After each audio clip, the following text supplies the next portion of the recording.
let's go back to Ohio, our very own catastrophe here. Sick. And what it says about American capitalism, what it says about capitalism, what it says about deregulation as other institutions that are tasked with defending capitalism will probably shift the blame away. Maybe. We'll see. We'll see what CNN says. Not have been let back into town until all of this was done. This morning, people in East Palestine, Ohio, scared the toxic chemicals from a massive train derailment are putting their lives at risk. Now, CNN has obtained new videos of the train before the crash, and they're helping us piece together a timeline. So let's check out some of this. First, you see videos from along the train tracks. This is in Alliance, Ohio, and you see the train passing. This is on the right side of your screen. Now, this was about 57 minutes before the crash. You can see there are no sparks. But the train keeps heading down the tracks, and by 8:12 p.m., it's in Salem. Now, you can see sparks from an apparent wheel bearing overheating. Here's another surveillance camera, same time, same town. The train keeps going for 20 miles after that point, headed for East Palestine. And that is where it derails at 8:55, a full 43 minutes after we saw those sparks in Salem. CNN's Jason Carroll is live in East Palestine. And Jason, we just want to start with what the NTSB is saying about the video and the investigation. Well, this is clearly going to be a key part of the investigation into what exactly... Bro, this dude looks like the GigaChat TikTok filter. Holy shit. ...went wrong out here. And according to the NTSB, that surveillance video that you just referenced there, and I'm going to quote here, appears to show a wheel bearing in the final stage of overheat failure moments before the derailment. Now, of course, that wheel bearing is a key component, helps to connect the wheel to the axle. The parts in question have all been collected. They've been examined. They're going to be taken now to Washington, D.C., where they will be examined by investigators there at a laboratory with the NTSB. We should also tell you, Audie, that the NTSB has also collected the locomotive event recorder. That is also going to be key to the investigation going forward in terms of trying to determine exactly what went wrong. Now, the EPA administrator actually was visiting East Palestine, and you got to speak with him. What did he tell you? Well, it was a short conversation, but an important conversation. The EPA administrator, Michael Regan, made it very clear that he knows that people are scared, that they are very worried about their health. He also said that he knows that people do not trust the government when they say that the air and the water is safe. Here's more of what he had to say. You've heard some of the stories that are coming in, people talking about having rashes, their pets getting sick, things like that. What I would say is if anyone is experiencing any kind of adverse symptom, have their pets go to the veterinarian. They should seek medical attention. We need for this information to get to the state health departments so that we can coordinate and be sure that people are getting the help that they need. Can you help us clear up what specifically you're testing for? Is it just for vinyl chloride? We are testing for the full breadth of toxic chemicals that were on that train that was spilled. We have the capabilities to detect every single adverse impact that would result from that spill, and that's what we're doing. We will be here for as long as it takes to see this process through. I want to assure the people of East... I just want to say, when you say as long as it takes, I think the question is long term. Is someone going to be here a year from now, 2 years from now to come back, test the water, test the soil? I'm very clear when I say as long as it takes. We will go through this process with the citizens of East Palestine for as long as it takes. The federal government will be here for as long as it takes. So again, you heard it there, Audie. The EPA administrator says as long as it takes, whatever that ends up being. Also want to tell you that Ohio's governor has asked the CDC to get involved. He wants CDC experts here on the ground to examine people who say they are having symptoms. Audie? Jason Carroll, thank you for your reporting. Joining us now is the Water Quality and Treatment Superintendent of Greater Cincinnati Waterworks, Jeff Sweatberger. Thank you so much. You know, you serve more than 1 million people. Man's name in the has Cincinnati sweat area. in it, bro. 80% of the drinking water from the Ohio Talk River. about So that's dedication to honestly why so many hydration. people have questions. I know you've been doing testing. I mean, come on now. This is the best guy for the job, okay?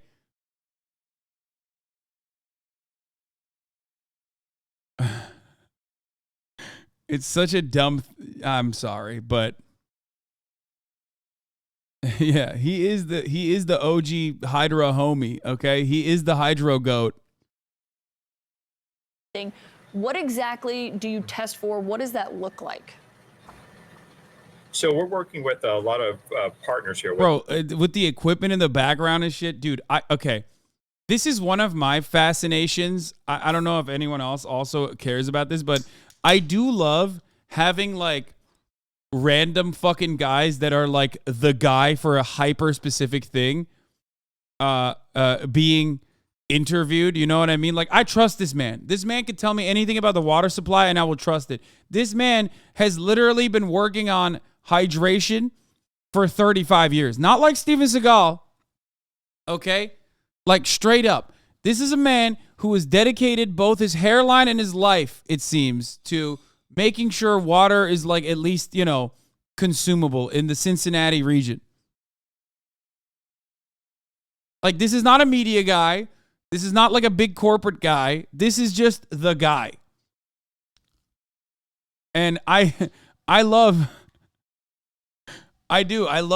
seeing guys like this when they end up bringing guys like this every now and then. He's like, this dude seems. With regional partners from US EPA, Ohio EPA, and especially ORSENCO, the Ohio River Valley Water Sanitation Commission. So we're working with that group, getting samples from all up and down the Ohio River, and we're bringing it here into our lab and doing these analysis. Now, fortunately, we're not finding the high concentrations that they're seeing up in the East Palestine area. Our concentrations are much less, and as it's coming down the Ohio River, what we're seeing is especially one compound that's being detected. It's called butyl acrylate.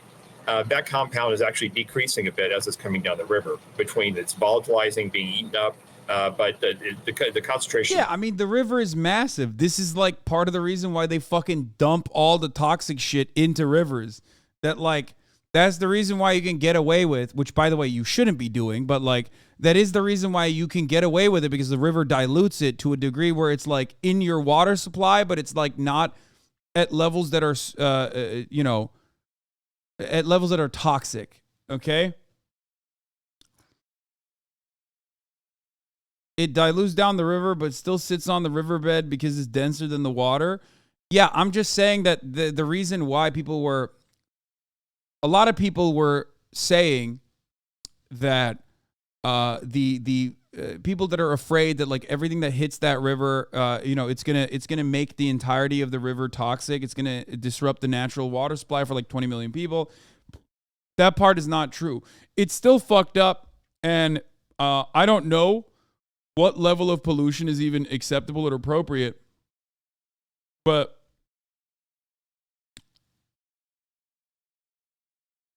what level of exception, what level of pollution is even, or should be allowed? Okay, I don't know. I'm not fucking Sweatberger. Okay, I'm not Mr. Sweatberger. Mr. Sweatberger is not my dad. Okay, I don't know.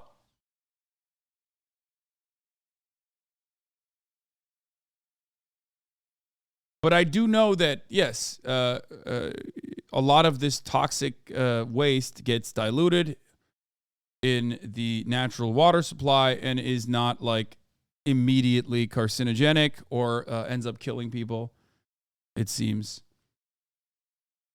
But having said that, can't speak for the natural water supply of at least East Palestine. Becoming less and less as it's moving towards us. So it's becoming less and less, but you are seeing a difference, though, since this train wreck has happened. Yeah, so this is something that we would not have detected before. I mean, the test that we do, we have a suite of tests that we do all the time anyway to make sure that the water is safe. So if there's anything in there we don't know about, we'll detect it. This compound would have been detected in that, and we don't detect it, but we haven't detected it before. But now we're detecting it upstream of the city of Cincinnati. One thing, Jeff, that we've heard from a lot of people is they're skeptical of the testing. I know we hear from you, we've heard from officials in East Palestine and the EPA that they're doing this testing, telling us what they see. But how do people know they can trust the testing? Well, I think in our part, we're drinking the water too. I'm drinking it, my family's drinking it. I don't want to drink this stuff. So I want to make sure that we're doing as good a job as we can to characterize what's happening, and also looking at our treatment. We've done a lot of work looking at our treatment plant and making sure that we Stop. Chatters. Stop saying Sweatburger is not drinking the water. I believe him when he says it. can remove it, and we feel that we're... Bro, Sweatburger is literally the fucking scientist in the zombie apocalypse, okay? That, like, nobody listens to. How are you going to sit here and act like he's... How are you going to sit here and act like he's working for the man, dude? He's working for one reason and one reason only, okay? To fucking clean the water supply. To make sure that there aren't toxic pollutants that will turn the frogs gay. We have several barriers here. We can remove it, and even before that, we can actually shut down and not bring the water in for a while. So if we see that the contaminant's getting close to us, that's usually our first action, is just shut down and let it go by altogether. Yeah, and one aspect of this is the rain. We talked about the soil in East Palestine, the rain happening, washing it down. What concerns do you have about that? Well, we have, fortunately, our monitoring system that we have set up will detect something else. So if something else gets washed into the river, we will detect it, and we'll have a good notice, several weeks notice probably, before it would get to us. So because of this monitoring system that we have set up, we feel that we're in really good condition to be able to detect something if it does get washed out up there. So that sounds like you're saying that if people are concerned in Cincinnati, people who are downstream from East Palestine, that they should not have concerns. Is that what you're telling me? Yeah, very much. We not only in Cincinnati, but we're working with a lot of utilities up and down the river. About over 5 million people get their water from the Ohio River, and we're working with... I'm going to be honest. The shit that they're dumping into the Ohio River on a regular basis is probably infinitely more toxic for the people of Cincinnati in general. Okay? That's all I'm saying. Like, dude. It's so strange because, like, part of me is like, great, I'm glad that people are like hysterical about this because they should be. But the other part of me is like, okay, but like there's also it's so much worse than you think. You know what I mean?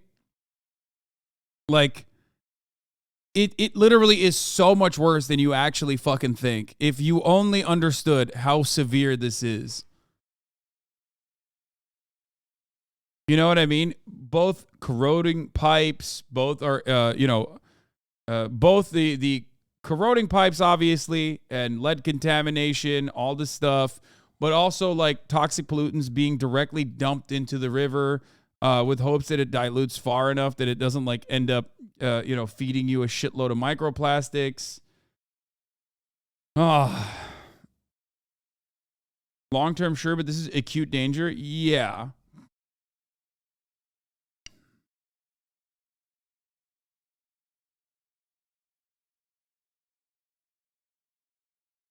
Stupid question, but doesn't the U.S. Army have units specialized in chemical hazards? The U.S. Army has bases that specialize in giving chemical hazards to every person that lives in the vicinity. With the water utilities and in a group to make sure that we're all aware of what's happening. Milk sizzling in coffee using East Palestine water? What the fuck?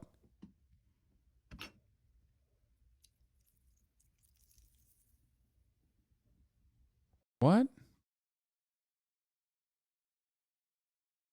What the fuck is that?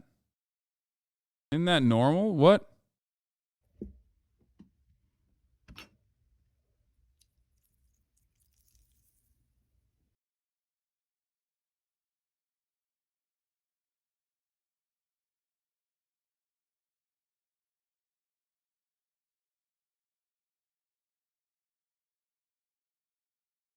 Yeah, didn't the news say not to drink the water in Ohio right now? The bubble from the bottom isn't normal? I mean, I don't know. It's TikTok. I'm not going to believe it. I'm sorry. It's TikTok. It's TikTok. Like, especially because immediately I think, Okay, it's coffee. You boiled it already. The fuck are you talking about?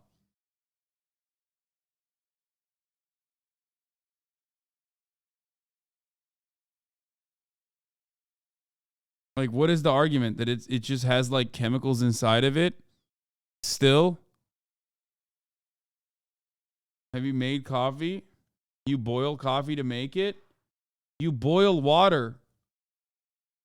What? Boiling doesn't destroy all chemicals, but I mean, boiling doesn't remove contaminants, just bacteria.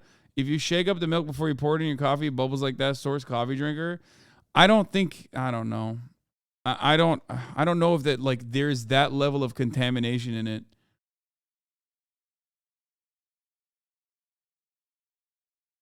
Boiling only for bacteria doesn't work against toxins and other harmful non-organisms. There's just I don't believe it. I don't believe it.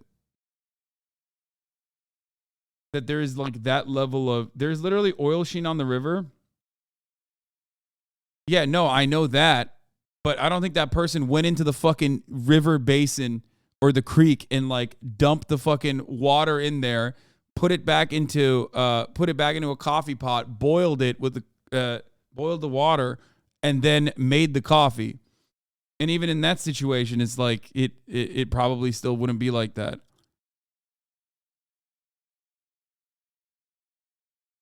They could be in Modesto, California, for all we know, from a 7-second TikTok about unknown liquids. Exactly.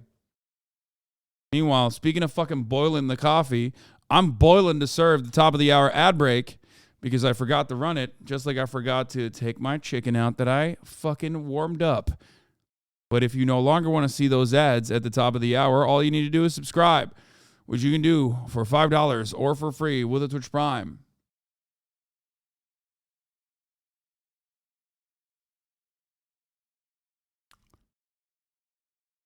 You can also get gifted a sub if you're lucky.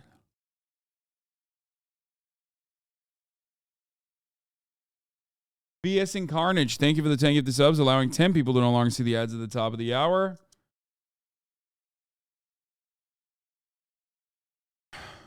Here's the 3-minute ad break now. What treatment's effective and to make sure that this doesn't get into the drinking water. How long does this change how you do your job? You know, you're monitoring now, I know 24/7 is basically what y'all have said, but how long does this go on for? Because I think a lot of the residents in East Palestine are concerned that it's a short-term attention span and not something that people will be paying attention to as long as it needs to. Yeah. So this particular this event maybe will be maybe 3 weeks or so in duration total for us. But we have that monitoring system. So if something else comes down, we'll detect it and then we'll start over then with the monitoring. And some of the residents in East Palestine, just given your expertise on this, they've complained about the idea that they're told the water is safe, but they're still told to drink bottled water. How do if you live there, how do you square those two? Yeah. Well, I think what the Ohio Department of Health is saying is get your water tested. A lot of people up there in East Palestine have their own private wells. And that's a very different situation than what we have when we have a centralized drinking water system. So there is free testing that the ODH is doing for those people. So absolutely, they should have their wells tested, not just now, but later on in the future, too, to make sure that nothing else gets into there. Does it ever become a situation where do you think that East Palestine should be designated as a Superfund site where it gets the federal attention and it changes the contamination and how they are allocating resources for it? Should it be a Superfund site? I don't know about a Superfund site, but I certainly think that there needs to be a lot of effort put into right now to characterize what's there, to clean up what's there. But yeah, I think they do need a lot of attention up there.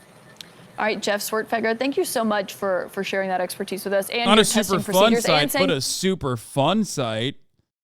Here's the EPA chief visiting Ohio train derailment site and amid health concerns among residents. Yes, I ran the ad break. If you didn't see it, you got lucky, okay?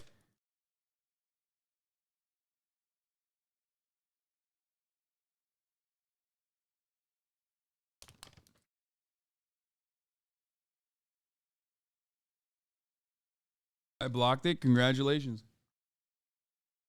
To begin with the news, and it's not good, from Palestine, Ohio. Urgent pleas for help there after the toxic train derailment earlier this month. The EPA Administrator Michael Regan met with residents of East Palestine yesterday, and they say they need more assistance. The head of Norfolk Southern, the rail line, which operated the train, has acknowledged the company needs to, quote, make things right. Roxana Saberi is in nearby Youngstown, Ohio, with more on this story. Roxana, good morning. Good morning, Tony. Norfolk Southern continues to pledge that it will pay for the cleanup. And federal and state officials say they're doing all they can to monitor air, water, and soil quality. But for many residents, that's not enough. They are deeply concerned about their long-term health. And for some, the frustration is reaching a breaking point.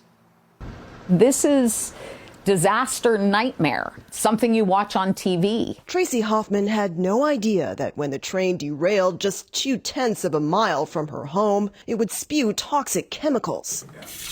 She fears her water and air are now contaminated and has joined one of several class action lawsuits against Norfolk Southern. You're showering here? Yes, I am. You're washing your clothes? Yes. Are you drinking the water? No.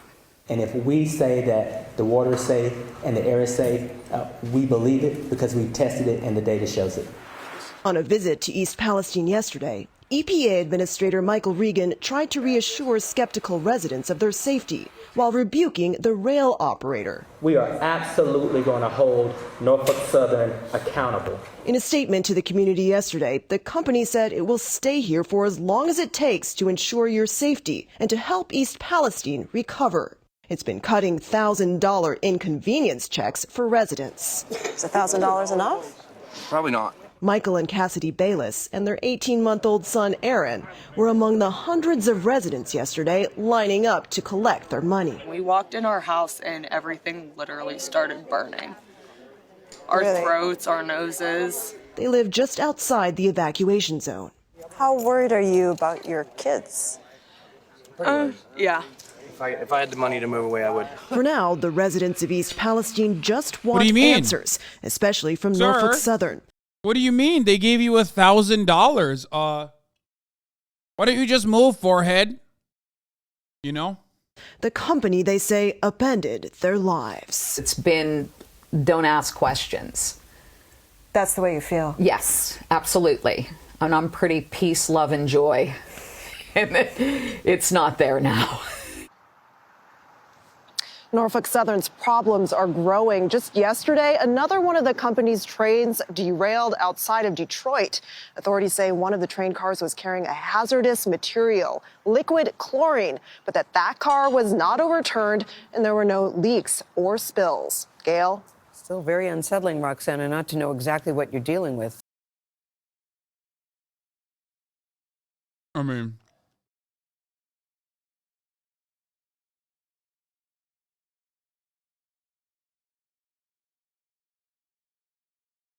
yeah, you can't even sell that house, as the chatter said. Who are you going to sell your house to? Chemical Man? Aquaman's not going to live there. You're fucked.